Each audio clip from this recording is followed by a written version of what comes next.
ময়লাটি কম করো তাহলেই ময়লা কম হবে। নিশ্চয়ই আপনাদেরকে আমি বোঝাতে পেরেছি যে আমি চানাচুর খেলাম, কলাটা খেলাম, এখানেই ফেলে দিলাম। স্বাস্থ্য প্রতিমন্ত্রী সাহেব, আমি ওনাকে তখন বলছিলাম যে আবর্জনার একটি উপজেলা স্বাস্থ্য কমপ্লেক্সের সামনে একটি অ্যাম্বুলেন্স দাঁড়িয়ে আছে এবং সাইডে অনেকগুলো আবর্জনা পড়ে আছে।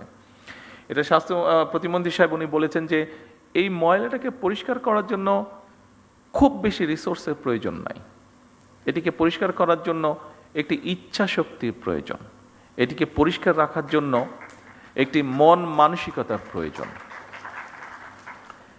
যেটুক পরিমাণ রিসোর্স সেটিকে ম্যানেজ করার জন্য আছে, মনে হয় আপনারা যদি স্ব প্রতিষ্ঠানে চেষ্টা করেন নিশ্চয়ই সিচুয়েশন কিছুটা হলেও পরিবর্তন করা সম্ভব।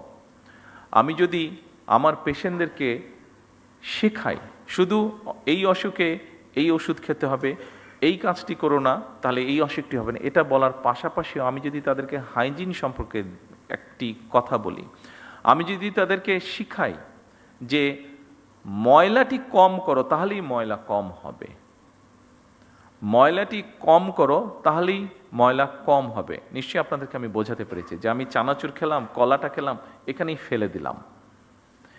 ফেলে দিলাম। এই অভ্যাসটিকে যদি কোনোভাবে আমরা পরিবর্তন করাতে পারি তাহলে ময়লাই তো কম হচ্ছে। আমরা সকলে মিলে যদি চেষ্টা করি, আপনাদেরকে আমি আমার ঘটনা বলি, আমি এটি বোঝানোর জন্য বলছি, অন্য কোনোভাবে দয়া করে নেবেন না ঘটনাটি। গ্লিটারের টুইন লেমন ও অ্যান্টিব্যাকটেরিয়াল ফর্মুলা বাসনকে চকচকে জীবাণুমুক্ত করে আমাদের দেয় গ্লিটার গ্যারান্টি।